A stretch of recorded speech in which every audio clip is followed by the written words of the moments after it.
Update: my husband drove me to a nearby waterfall and pushed me in, saying, "Finally, I'm free after a year of imprisonment." Thinking I couldn't swim, and he left. When he came back from work, he found everything gone. There was only a box on the table, and when he opened it, he fainted upon seeing. Part 4. Finally, the moment arrived. Adam had been summoned to the police station. Clara hugged me, telling me I was brave, and I entered the building. Maître Dupont led me to a waiting room. Minutes passed slowly until I heard Adam's voice, demanding to know why he was summoned. A wave of fear washed over me, but I forced myself to breathe deeply. A police officer came to get me, and I entered the interrogation room where Adam sat facing two officers. When he saw me, a mix of surprise, disbelief, fear, and anger crossed his face. The officers asked Adam to explain the day of our wedding anniversary, and I saw panic in his eyes. Then it was my turn. My voice shook at first, but I grew firmer as I spoke about the degradation of our marriage, psychological violence, and the fateful day at the Harrison waterfalls.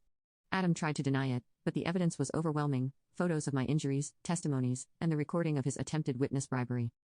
Finally, Adam cracked, admitting he tried to kill me because I was going to leave him. The room fell silent. I felt tears of relief as the officers arrested Adam. Maître Dupont assured me I had succeeded. I left the station in a daze, with Clara waiting outside. I couldn't hold back my tears as I told her it was over. Adam had admitted it.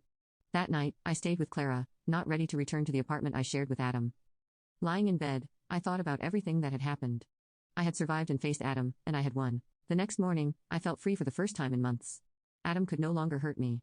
Clara accompanied me to the apartment to recover my things. Each object reminded me of my life with Adam, but the memories felt distant. Leaving the apartment, I felt light, as if leaving behind the weight of my past. Clara asked where I wanted to go, and I realized I was ready to start a new life. I felt gratitude for Clara, Maître Dupont, and all who supported me. The sun shone in Paris, and for the first time in a long time, I felt truly alive. The future was uncertain, but it belonged to me, and that was the most beautiful victory.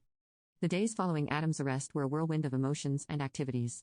I found myself caught up in an incessant back and forth between the office of Maître Dupont and the police station, answering questions, signing papers, and trying to give meaning to everything that was going on. Despite exhaustion, I felt stronger than ever. Whenever I doubted, I remembered the moment when Adam had confessed. This memory, although painful, reminded me why I was fighting. One morning when I took my coffee in Clara's apartment, my phone rang. It was Maître Dupont. "Mademoiselle Leroy," he said, his voice betraying a certain excitement. "I have news. The prosecutor decided to continue Adam for attempted murder and domestic violence. The trial will take place in 3 months." My heart leapt. It was both terrifying and liberating. 3 months, I repeated, trying to assimilate the information. "What should I do by then?" "For the moment, rest," replied Maître Dupont. "We have a solid case, but there is something else I would like to tell you about. Several journalists have heard of your story, and would like to interview you. It would be an opportunity to make the public aware of domestic violence. What do you think?" I remained silent for a moment, reflecting on this proposal. The idea of speaking publicly about my experience was frightening, but at the same time, I thought of all the women who could be in the same situation as me. "Okay," I finally said, "I will do it. If my story can help even one person, it will be worth it." The following weeks were intense. I gave several interviews, telling my story again and again. Each time it was difficult, but I felt that it made me stronger.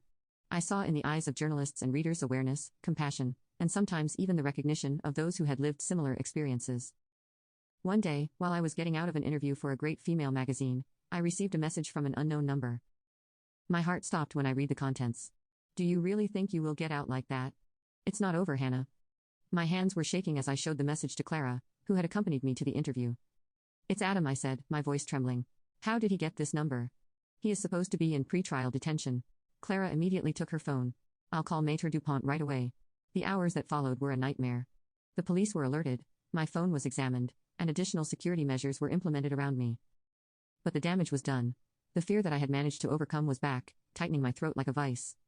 That night, unable to sleep, I got up and lit my computer.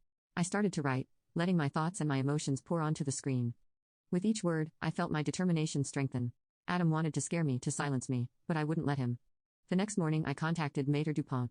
"I want to do more," I told him. "I want to create an association to help victims of domestic violence. I want my story to serve something bigger." There was a silence on the other end of the line. Then Maître Dupont replied, "It's a great idea, Mademoiselle Leroy. I know a few people who could help you put this in place." The weeks that followed were a whirlwind of activity. Between the preparations for the trial and the creation of the association, I hardly had time to think of the threat of Adam. I threw myself body and soul into this new project, finding meaning and a goal. We decided to call the association New Departure. I wanted this name to symbolize hope, the possibility of starting again after crossing hell.